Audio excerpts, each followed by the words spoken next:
Hello.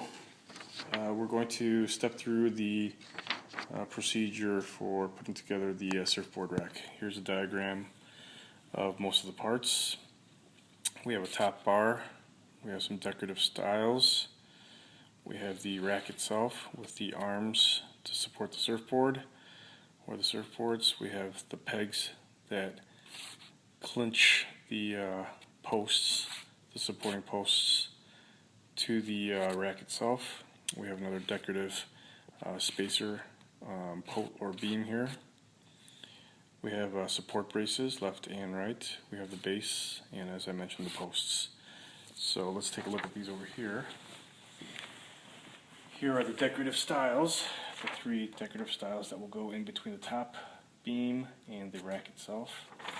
We have the wedges that will hold the rack to the posts. We have some smaller wedges that will go behind the arms to hold the arms tight to the rack. We have 4 extra long wooden dowels that are going to hold the base to the post, and I'll show this in a second. We also have a set of screws. We have 4 small screws that will hold the base to the brace, as well as the top to the post. And then we have 2 long screws that will be used to hold the post to the brace, and I'll show those in a minute. And then we have some hole caps that are painted the same color or stained the same color. Okay, we have the top post here. It has deep mortises for the post to go into. So this is the top beam, I'm sorry. If I said post, it's actually the top beam. We have the arms. There are 4 arms that are for between the posts. 1, 2, 3, 4. They're labeled 1, 2, 3, 4. And then we have 2 arms that are for the posts themselves, and they're labeled right and left for the right or right and left posts. Then we have the braces, and they're also labeled right and left, and they're right and left based on how we're looking at the picture.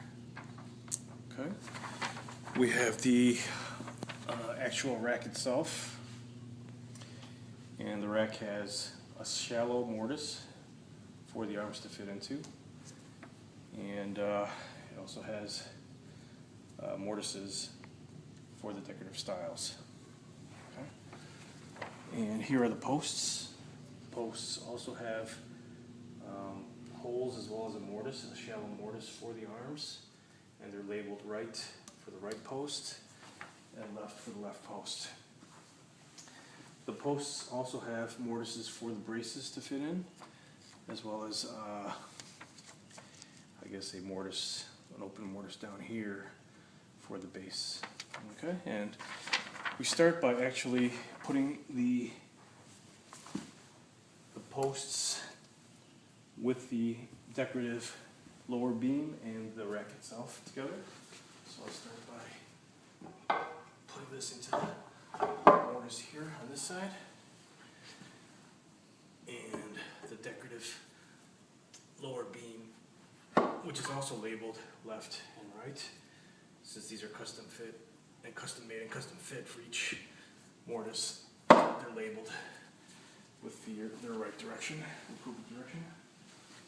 Then we'll this one on the inside. Squeeze those tight. Then we'll put the right arm in its socket. And these are somewhat tight, so you'll have to make sure they seat properly. And you may have to kind of wiggle them in until they're seated right. Same thing for the left. Okay.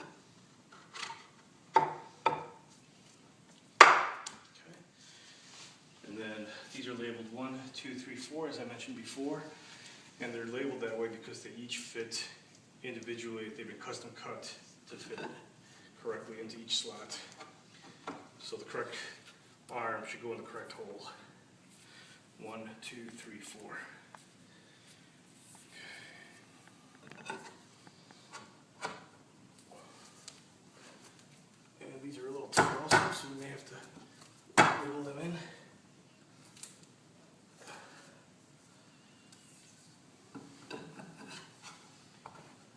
they're seated nicely in the mortises.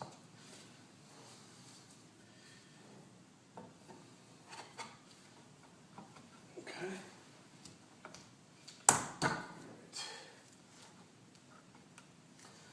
Then for the time being, go ahead and just hand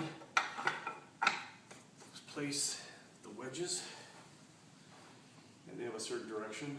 The angled part goes on the outside. The straight edge goes on the inside. Alright.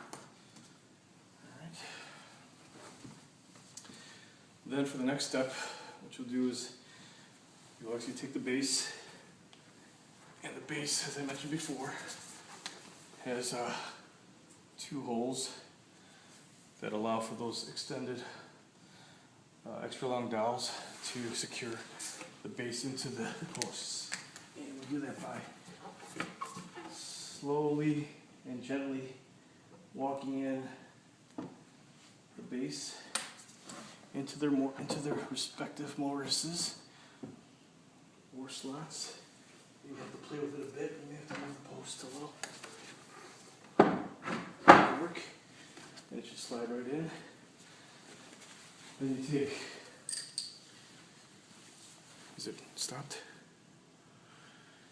Then you take the extra long dowels and you just hand push them until they are about, and you may have to play with this a little, until you feel them seat properly, and you can tell that they've secured the base to the post itself. And if you'd like, you could take a wooden mallet or a rubber mallet and tap those in further if you like. Basically, you just want to make sure that these seat nicely in there. There we go. Oh, I left out one part. You need to, I'm going to pull these out for a second.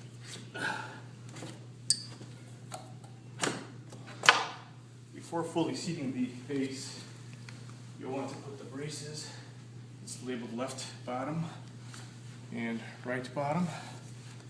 You want to put these into the appropriate, you may have to pull the base out again from the post a little bit.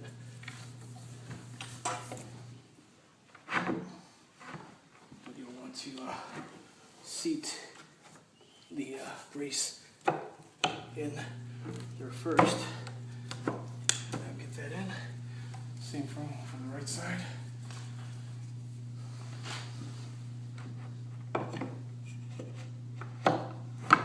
Okay, and then you'll want to put the pegs in.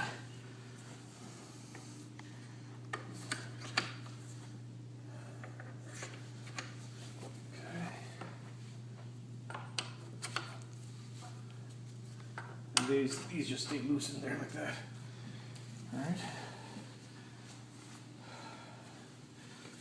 Then you can stand the unit up and walk it back a little bit.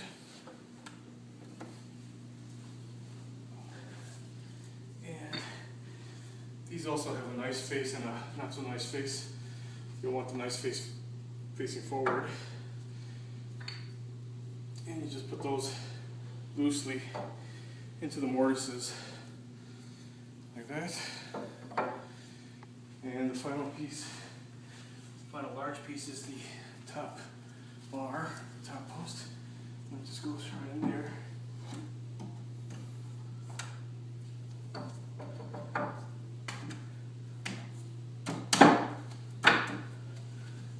Get it all fit right in there nicely.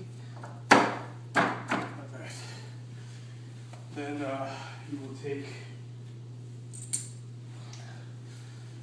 would take these smaller wedges, and they go behind each of the arms to secure the arms and to prevent them from slipping out. So these arms would go right back in here. And you can tap those in with a rubber mallet or maybe the back of a screwdriver with a piece of cloth on it. Alright, so you would do that for each of the arms here. And you would tap them in. So I won't do the rest of them, but I'll just show you where they go.